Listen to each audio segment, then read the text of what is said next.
Welcome, welcome, Youest listeners. I am so honored to have you here as always. I know there's many places you can be and different things you can listen to, and I'm so honored that you chose to be here with me and our beautiful guest, Yasmin Boland. I'm so excited to introduce her to you, and I think you're just gonna find this conversation to be enlightening and delicious. So, without further ado, let me introduce you to Yasmin. Yasmin Boland is an award-winning astrologer and the best-selling author of books including Moonology and Astrology Made Easy.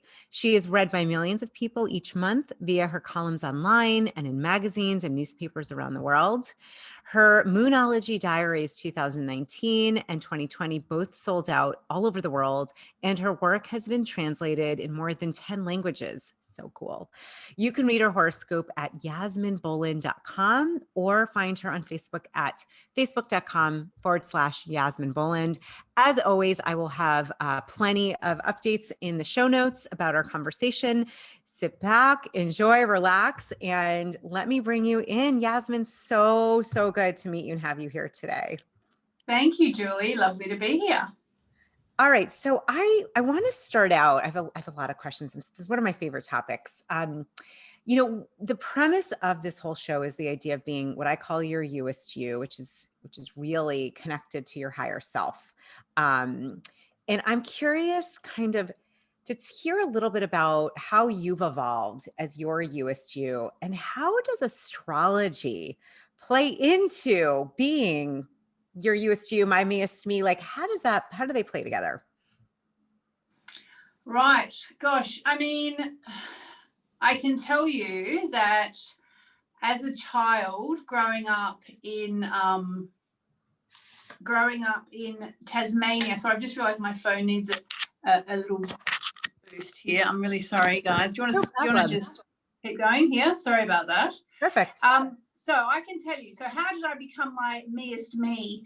What I can tell you is, as a child growing up in Hobart, Tasmania, which is the capital of the island state of Australia, like basically it's under the mainland of Australia, it's an island and there's nothing between Tasmania and Antarctica. I never in my wildest dreams imagined that I would end up being an astrologer and a moonologer. And it is the miast me possible being that, but it wasn't something I saw coming, and it just came and got me. I actually, I went to university, got a degree in English, became a journalist, became a TV producer, and I took up astrology for fun along the way. And I kind of saw that it was a possibility to do it for real, like just to do astrology rather than journalism. And journalism at that point was kind of going down the tube, becoming more and more scuzzy like it's become. I mean, kind of think it was worse now. It might have got a little bit better. And so I ended up writing astrology, and then, that's led to where we are now. And to me, it was sort of, I think, what was meant to happen. And I think of it as being the miast me.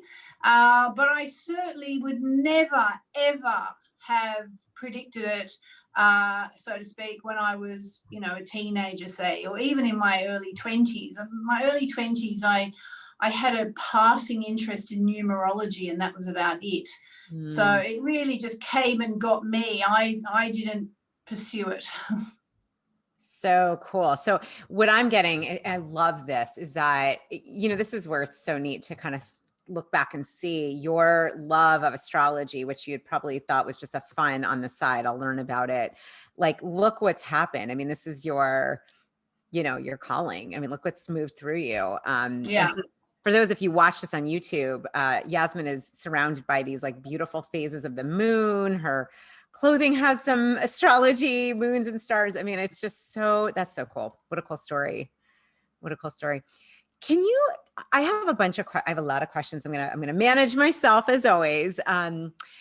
Let's start, before we get into moonology, we'd love to talk about astrology. And there's a lot out there, even looking up at a horoscope or, what sign you were born in. And I know there's way more to it than that. Maybe just for somebody who's dipping their toes in astrology and wants to learn more, let's say looking at when you were born, and I don't know if that's something you focus on, but how can we start to understand astrology and to get how it can shift our personality, like our life challenges and opportunities? Like, curious, I don't know if you're able to share that in a comprehensive kind of way. So, I mean, the thing with astrology is that what happens is basically people come to it like I did. I mean, I came to it in my 20s, late 20s, and they do it and they test it and they go, oh God, that's strange. It's so coincidentally accurate. And it just, like, you do your natal chart, and which means, you basically go onto something on the internet where you can put in your time, date, and place of birth, which, you can do for free all over the internet now as well. And then, often you'll get an interpretation of what it means, or you can kind of Google it and then you'll find out what it means. And it's like a key to self-knowledge in many ways. I didn't come to astrology via that path. When I started astrology, I was not in the least bit interested in doing my own chart per se, because I kind of felt, well, I know who I am. I mean, I probably didn't, but I sort of thought, I know what I'm like. I know what I'm like, basically. I don't need astrology to tell me that. What really fascinated me about astrology was the fact that it could predict. Because I've always been fascinated with predictions, and I've had lots. I used to have predictions from, the odd tea leaf reader I went to in Hobart in Tasmania years and years ago. We all used to go to this lady, and there was this big story about the person who went to see her, and she looked in the teacup and she couldn't see anything, and she said, "I'm sorry, darling, I can't see anything." And the person walked out the door and got hit by a car. That was this like urban myth about the accuracy of this woman. And it always scared me a little bit, stories like that. And at one point, one night when I was living in London on the first time around, because I've lived in London twice, I went one night to a psychic that I'd found her name in the back of a magazine, and I rang her up and I went off to get a reading. I don't really know why. There was probably some crisis going on. And she told me that I would probably never get married, which I really didn't want to hear at that point in my life, and which is not true anyway, because I've been married for 14 years. And so it was sort of a few little things like that, plus probably being a control freak, plus probably being a witch in a former life, for all I know, that made me actually want to learn to do my own predictions. I just felt like if anyone's going to do any predictions, I want it to be me. Yep. But after I'd kind of got over all my initial excitement with learning about predictions, along the way, kind of I accidentally learned about my own astrology chart. And it is really true that it does tell you a lot about who you are and what you like. And it can be quite useful for understanding issues that you have in your lifetime, because they're all encoded in your chart, more or less. But I really feel almost on an intuitive level that I need to say, you also can learn about yourself with meditation, it's not the same thing even, because I learned to meditate probably I can't remember I think I learned to meditate. I can't remember now if I learned to meditate or I learned astrology first, but I remember learning to meditate. People said to me, why is it so great? And I said, it's literally like you coming up to you and shaking hands and saying, hi, Yasmin, I'm Yasmin. When you meditate, you get to know yourself. Astrology is a bit different to that. It's not quite the same experience, which is, that's quite a weird mystical thing that happens when you learn to meditate. Astrology is more like going, as you start to kind of understand why you do the things you do, and whether that's because it's in your natal chart or because of transits going on at the moment. Yeah. And I started doing astrology, it was kind of a funny story, which I can tell you if you like, but I just jumped right into it. Like, I just went boots and all when I started. I got completely addicted and obsessed. And then, as I said, I ended up basically quitting my career as a journalist and becoming a full-time astrologer. I love the story. And I just from my little experience with astrology and working with a few astrologers, like, I think that's such a great way to say it. It's like, okay, now I'm getting it. Could you break it down? I mean, I know, so for example, you do your natal chart, and There's a lot to it. For example, you have your moon rising, there's the sun, there's these different houses. Like maybe could you break it down, the basics of what those Sure. mean? Okay. Yeah. So basically, when you do your chart, you need to put in your time, date, and place of birth. Okay. And so anyone born on the same day as you, the planets are more or less in the same place. The moon may have moved if you were born, at the start of the day and someone was born at the end of the day. But where they are in your chart, if they're in your, your love zone or your career zone or your money zone or whatever, that's dictated by the time and place that you were born. Mm-hmm. So you get basically, when you do your chart, I always say, like, imagine if at the very moment that your mother was pushing you out or, being cut open so you could be taken out after you were born. And literally at that moment, if somebody had gone and lay down, on the grass outside the hospital or wherever you were and looked up in the skies with, and could see where all the planets were and could see all the planets below because the planets are all around us. And that's like a snapshot of where the planets were at the moment that you were born. And the rising sign is the sign that was coming up over the eastern horizon at the moment that you were born in the place that you were born. So if you were born, 300 miles away, they could have a very different rising sign. And so when you do your chart, there are kind of, what you could call the pillars that you need to look at. So the first thing is there are the 12 signs of the zodiac, which people kind of almost absorb information about that just by being alive, especially now. You kind of know that Aries is the go-getter and, Leo's the fabulous and, Cancerians are the domesticated homemakers in theory. What sign are you, Julie? I didn't ask you. Yeah, it's funny. I was trying to guess your sign and I'm like, I wonder if I got it. I'm Sagittarius. Oh, Sagittarius. Okay. Yeah. Yeah. And so you've got the signs. Then you've got the planets, okay? So we all know my very earnest mother just sat upon 9 pins. Mercury, Venus, Mars, very earnest. Mercury, Venus, Mars, Jupiter, Saturn, Uranus, Neptune. I think, and the moon and the sun. So basically they're all in the chart, okay? So you've got the sun somewhere in your chart. In your case, say it's in Sagittarius. And then the moon is somewhere else. Do you know your moon sign? I think my rising moon, is that possible? No, they're different. The moon and the rising are different. It's either Aquarius or Aries. Okay. Well, anyway, really, so your sun is in Sagittarius. So you are Sagittarius. So we astrologers call that your sun sign. Right. That's what non-astrologers call the star sign. And then that sun in that sign is in a particular house. So depending on your rising sign, it could be in your 5th house of, fun, or it could be in your 10th house of career, or it could be 11th house of friends, whatever. And that's kind of where your focus is for this lifetime, where your sun is.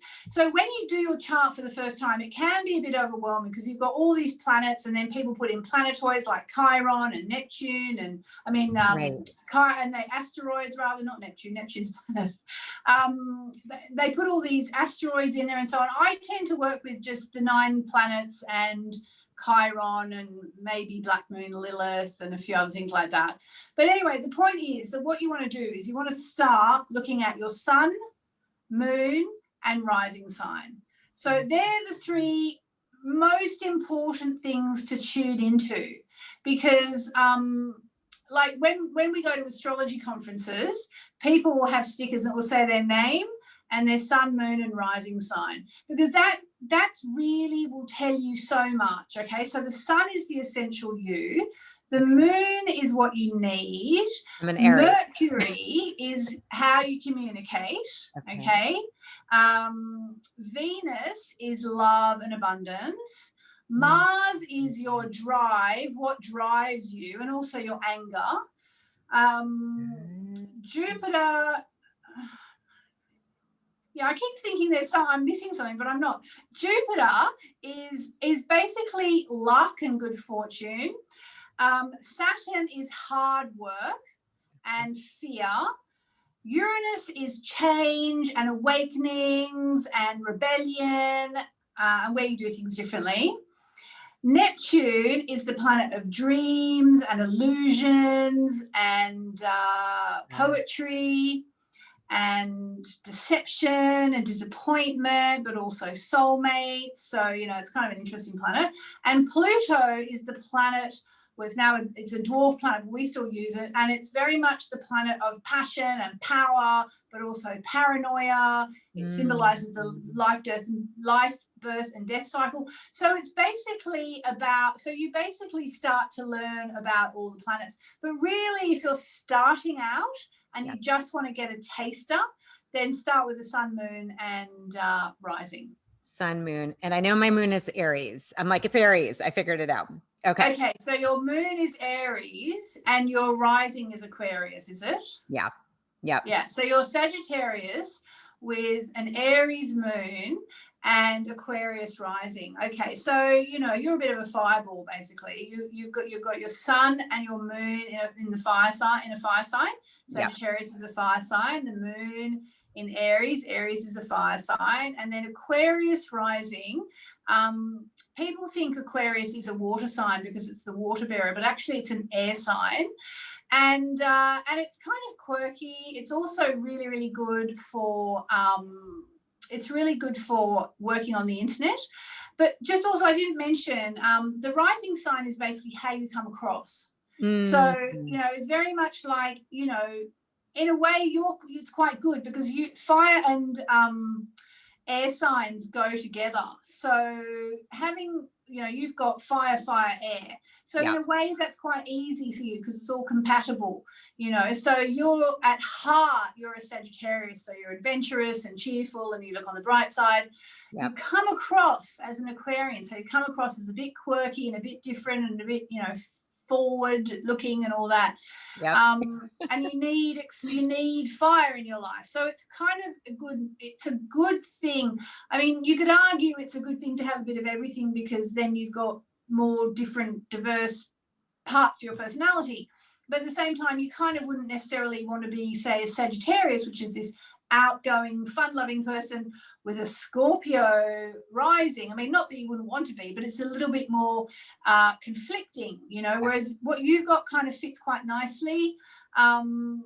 You know, but say if you're Scorpio rising, you're a bit mysterious. You don't really tell people what's going on and you're a bit more like, you know, it's kind of a dark and mystical sign. And Sagittarius is like this really outgoing sign.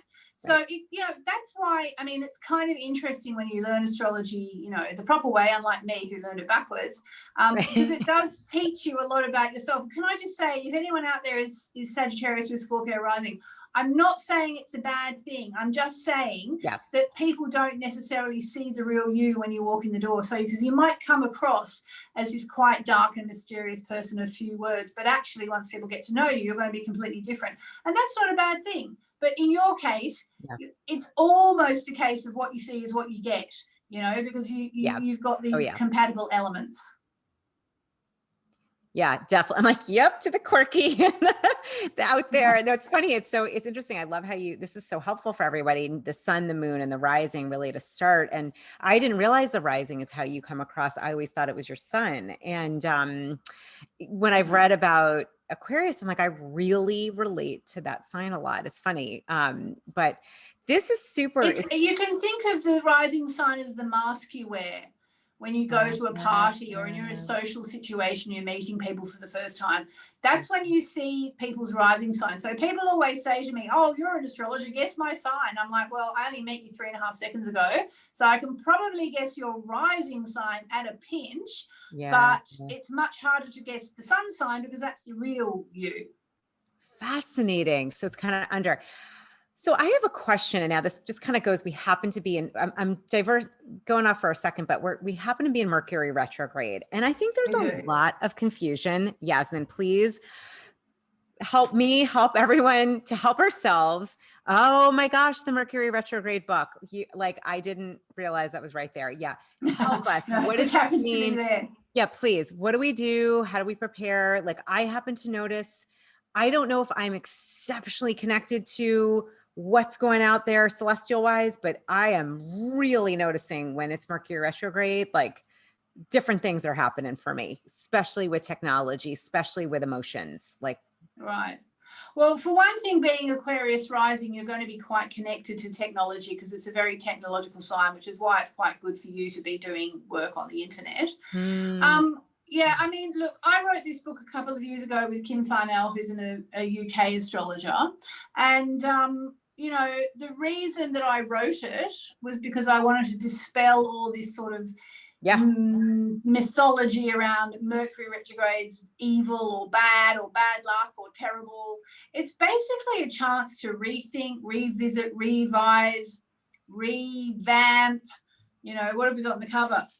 Repair, renew. You know, it's like Mercury retrograde is a time where the planet of the mind and communications, Mercury, starts to go backwards. So we start to get second chances, old arguments, can come back up, you know, but also, I mean, I just did a funny thing, like you can connect events. So basically at the end of last year, towards the end of last year, about this time last year, actually, Mercury was retrograde, and we decided to go from London, where I am now, to Australia to do some workshops. We're going to do 3 workshops, and we booked them.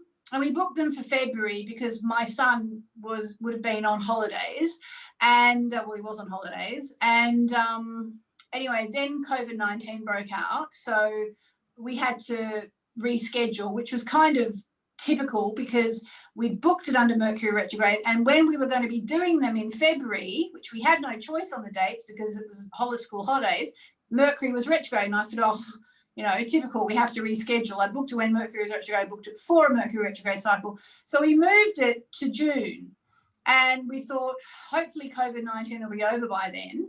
And it had to be in Mercury retrograde again because of the holidays. And so guess what? We had to cancel again. Then we had to book it for October, because of the holidays. And Mercury was retrograde again. And so we had to reschedule again. In the end, we cancelled it. I mean, basically, if you book things while Mercury is retrograde, or if you do things while Mercury is retrograde, they can have to be redone, but they can also just kind of connect and connect and connect. Yes. So chances are when we finally get to Australia to do these workshops, Mercury will probably be retrograde. You know, I once bought a flat when Mercury was retrograde. I had no choice. It was in Australia. It was an auction. They only sell houses by auction there. I mean, I wouldn't ideally buy a house under Mercury retrograde. But then, you know, I lived in it for about 12 months. And then I came to this side of the world and I went to Paris for a week, liked it and decided to stay. I rented my flat in Australia out under Mercury retrograde to someone who'd never even seen it. She just saw some pictures, rented it. She was a friend of a friend, and she lived there and eventually moved out, say 2 years later when Mercury was retrograde. So, you know, it sort of ties things like that. It's not necessarily a bad thing. It's just a thing. Oh, I love that you said that. I love all the re's too. It's a time to revisit, renew, repair, to revisit, to like look and see that, and this is when Mercury. So for those of us who are like super, you know, like beginners with understanding this, it starts to move backwards is basically what happens. It goes from, is that the patterning shifts, Mercury itself, the planet Mercury, is that what's happening? No, what's actually happening is because all the planets are going around the sun, right, not on a quiet circle, more on this sort of, it's called an ecliptic, it's like an oval shaped thing. Right. Basically, from our vantage point here on Earth, Mercury appears to be going backwards. It's not actually going backwards. It's a symbolic thing. It's a symbolic. Okay.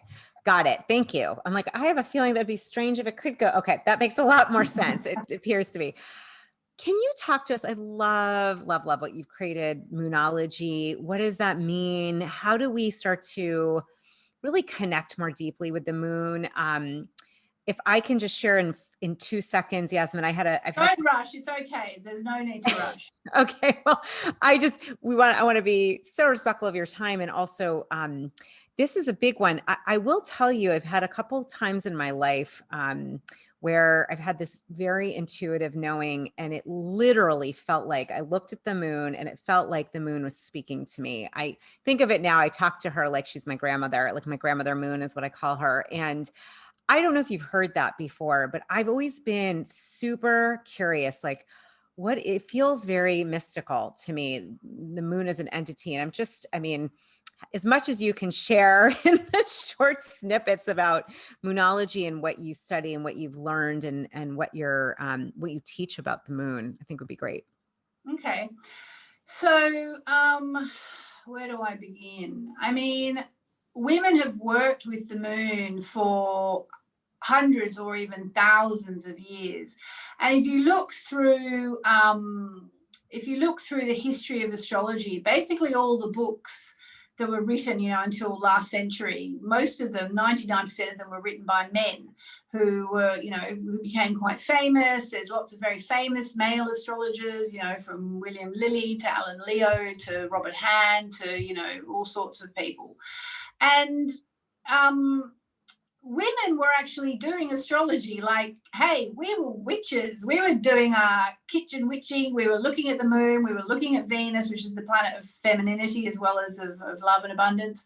And we were doing things at the new moon and the full moon and all that. And then about 500 years ago, the men started to burn us alive at the stake for doing this. Yeah. So we kind of decided, oh, well, maybe that's not a good idea. We'll stop. Yeah. And, the burning times, it's very controversial. Some people say it's overblown. Some people say there were literally millions of women killed, burned, hanged, or drowned.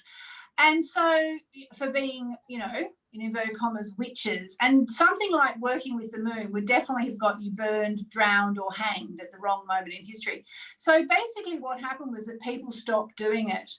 And then about now, probably 25 years ago, like are you 25 years old? I love you. I don't know what you just said. I'm 25. Yeah, no, I'm not 25. But okay. But about 25 years ago, there was this thing called harmonic concordance, and it was kind of around the time that I was getting into astrology, and I was quite amazed because everybody was saying this was about the re-emergence of the divine feminine. And I was like, okay, yeah, like I feel this, I can get it. And I could get it as a concept. But it's only now, 25 years later, it's probably about 20 years ago, actually. It's only now that I'm starting to realize that it was actually true. And what we've seen is the re-emergence of the divine feminine. It's happening, one day at a time. And the most recent, big flare-up, of course, was the Me Too movement that we saw and Time's Up. And we've seen women kind of rising up, and we've seen this massive reawakening of interest in goddesses, for example. Yeah. And, whereas 25 years ago, probably, I don't think that most women would have understood the concept of goddesses. I think some did, and I even know some women who are in their 70s now who, were studying goddesses 25 years ago or 40 years ago or whatever.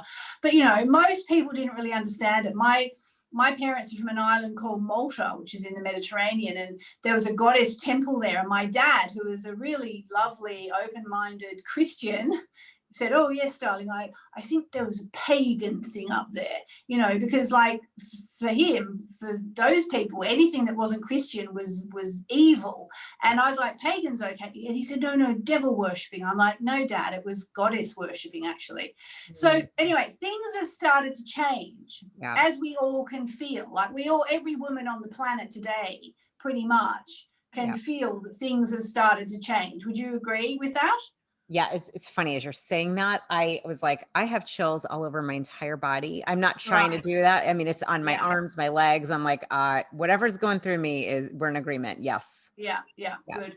And so probably one of the reasons why the moon has become so popular again, and astrology, is because women were astrologers. We just didn't get all the glory, and we've always worked with the moon. In fact, humans have worked with the moon for like I mean, there's cave paintings in France that are 26,000 years old of people plotting out the lunar cycle, because they needed to, presumably they needed to know it for the seasons and for growing stuff. But I think what's happening now, because I wrote my book Moonology, which I don't actually happen to have a copy of right here, unfortunately, but I wrote that really kind of on the off chance. You know, I'd been teaching about the moon and working with the moon for about 20 years, and I kind of suggested it to Hay House. I was writing another book for them, and I said, and I did a workshop about the moon for the first time, having written about the moon for a couple of decades, and they were like, yeah, write a book. I'm like, okay. So I wrote Moonology, and it really has like taken off, because I think it was exactly the right moment. Yeah. Because I think that, with the reemergence of the divine feminine, women have amazing powers, and the powers are really easily tapped into using the moon, using Moonology. So what I like to say to people is, the moon is free. Everybody can see the moon. Everybody in the whole wide world can look up when the moon is there, apart from a new moon, which they also call no moon. You can see the moon.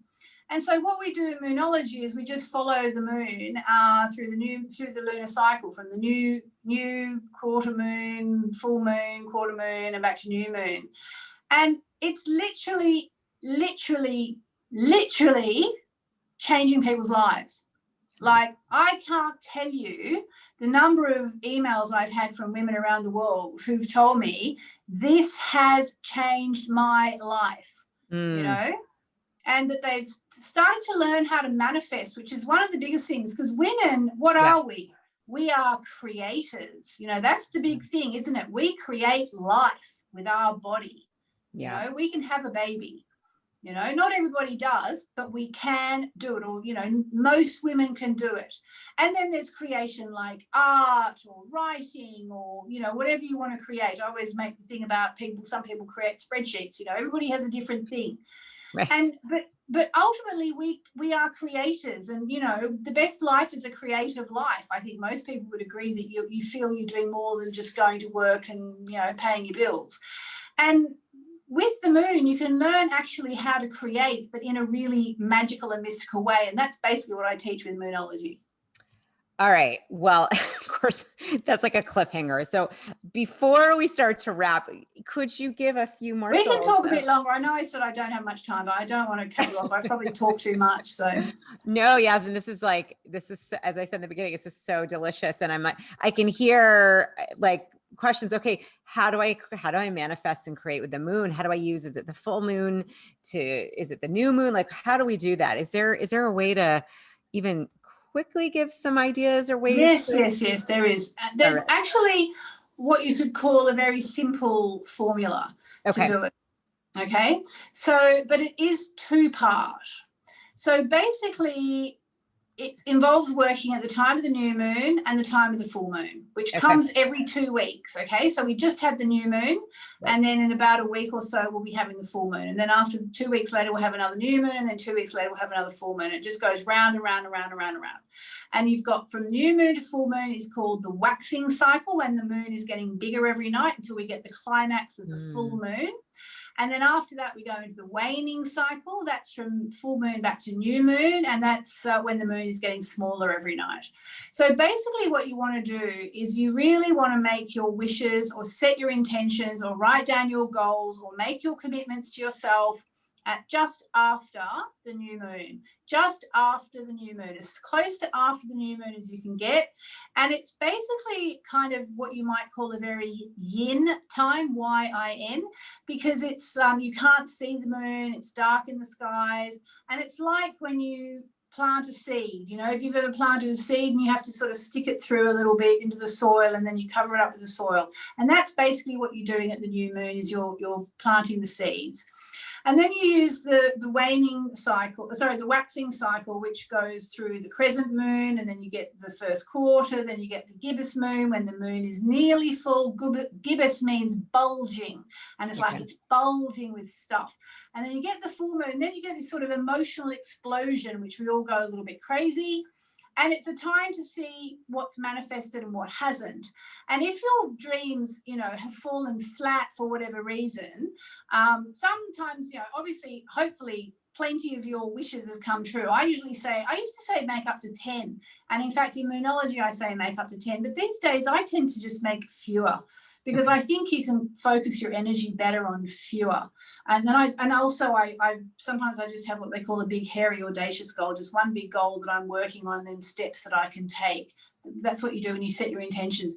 And then when you get back to the full moon, that's when you basically offer it all up to the divine. And you are divine, okay? But you offer it up to the divine, and you just say, you know, this or something better now manifests for me. Om Namo Narayani, which means I surrender to the divine. And you live it, you put it all in the hands of the divine. And then you have the waning cycle where you just sort of let things go. You know, if you're trying for something which is obviously not happening, maybe it's not for your highest good, and so you start to release that, you make space. You know, you get to the dark of the moon, which is the balsamic phase, which is just before the new moon. And that's when you really, you know, let it all go, let it all, you know, imagine it's just dried leaves, you're just letting crumble. And then you come back to the new moon, you start all over again. But the thing is that it sounds really simple when you say it, but when you do it, it changes your life. Yeah. Yeah. It's quite amazing. And I've been doing it for 20 years or something. And I've been working with people doing it for nearly that long, because I sort of went public with it straight away, because I realized that, I mean, basically what I was doing is I was tapping into ancient wisdom. This is not stuff that I've created or made up or invented. It's basically ancient wisdom, which, like I said, kind of came and found me. And, you know, I'm just constantly overwhelmed by my, you know, the blessing that I have to be kind of apparently one of the people charged with teaching this to people. And for women in particular, like I have a son, I don't have a daughter, I have one child and he's a boy. And, you know, like part of me is like, gosh, you know, even though I love my son more than life itself and my husband more than life itself, this is women's stuff. And I feel like, you know, men are doing their own stuff. They're working through their issues. Hopefully they're working through the, you know, the whole toxic masculinity thing is hopefully going to be something that's going to be eradicated quite soon as events come along. But this is kind of women's stuff. The moon in the chart represents the goddess. It represents femininity. It represents breasts. It represents food. It represents pregnancy. Like, it's feminine. And moon work is something that men can do. You know, I encourage my son to come out when I do my fire ceremonies every full moon. And there's nothing I like better than sitting and having a good old chant with him, you know. But at the same time, it's women's stuff, and it's women's, you know, our power was basically taken away from us when they started to kill us, literally kill us for doing this stuff. Our power was taken away from us, and now we're kind of getting it back again. And I think it's so blindingly obvious what happened, and that's, you know, I'm really passionate about, you know, this re-emergence of it. Yeah, I mean, I'm so with you, and it's so interesting these last, I'd say 5-6 years, what I've noticed. I mean, I had noticed, you know, I had a crisis, an awakening crisis in my life about 15 years ago with, you know, moving on from a marriage. I'm remarried, but woke up in the middle of the night, like panic attack, and the moon was just literally over my head in the window above our bedroom, full moon. And I don't know how else to explain it. I heard the speaking from it. I heard what I heard felt like it was from there. And what did the moon say? Am I allowed to ask? Yeah, I woke up and I heard, "You are not okay here. You're not okay here anymore."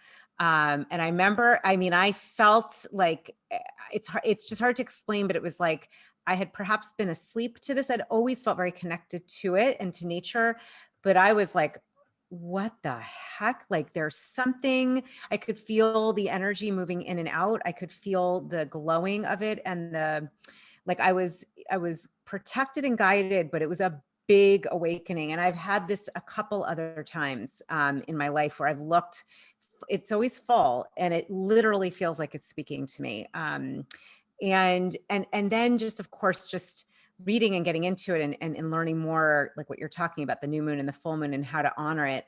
But it's, when I look at it, I mean, I sometimes I can see auras and circles and rainbows and all kinds of things around it. To me, it just feels like a very ancient, wise grandmother type of feel. It feels very feminine. And I have just allowed myself, I mean, vulnerably saying this, to listen and to tune in. And it's something different. I don't feel that with, there's nothing else I can compare it to, but what you're saying, it's resonating in my body. I mean, it feels like it's almost a part of me that's not in me, that's out there, that's really much wiser. Yeah, it's because you were a witch in a past life and you're Yeah, getting back into it, basically. You know, I'm sure many of us were. You know, probably. it's like the Facebook meme, we are the great granddaughters of the women they couldn't burn. Oh, wow. I've never seen that. Yeah, it's a knowingness. And there's been times I'm like, I know there's more I've done, and I know, and I can't access it, but it's there. I really, like, I'll go out and just to honor her. It feels like a her, and it feels like it's just the coolest. I really resonate with what you're saying. And just getting to know other women that are awakening, that are having similar kind of, just something's different with the moon, and not just tracking, your cycle, but also your menstruation cycle, but also like, what do you notice in your energy in the beginning, in the new moon and the full moon? And I think you're right in terms of, I'm thinking, I have a daughter and a son, and I'm like really thinking how I want to take my daughter and start doing this with her, burning. It sounds like you do burning ceremonies. I'll have to learn more about that. But I was like, I could bring her into this. This is so fascinating. Yeah, well, we do intentions at the new moon, and then at the full moon we do actually full moon forgiveness. And because if you can forgive people from your past, that will change your life as well, like, because it basically changes your vibration once you let go of anger, which obviously not everyone can let go of anger straight away about everything. There are things that are harder to forgive and things that are easier to forgive. But once you can release people from your energy field, basically, and forgiveness is the fastest and easiest way to do it, and just accept that they're a teacher for you and you learned your lesson and now you're moving on. It basically changes your energy altogether. And also, regarding the idea of the moon talking to you, it's so many people do this. You may be or may not be surprised to hear. It's a thing women have done, and we were demonized for it. It was made to be a really bad thing, and goddess energy is in the moon, and it's just changing, and we just have to make sure, especially you guys in the States, where there have been so many attempts to kind of take women backwards. It's really important that we don't let it happen twice. Yeah, Yasmin, I'm so grateful and honored. I appreciate and everyone listening, making this even a little bit of a longer conversation, because it's so important. I'm with you 100%. And to me, it's a birthright. It's organic. It's natural. Like you said, the moon is free. It's for all of us, but especially for women. And really tuning into that power that we were gifted. I'm with you. I mean, to me, this is like, this is part of how we're designed. It even has the element, to me, you said creative. I mean, when I think of the moon, oftentimes I get an image of a womb, like a womb or a space of creativity. And like, I don't know if you've heard of Sonia Choquette, who's a really great I love her. Spiritual teacher. And she said to me, the thing is, the earth is a school of manifestation. We are actually here to learn how to manifest and how to create. And she said that to me, not because I work with moon manifesting, but just because that's what she believes.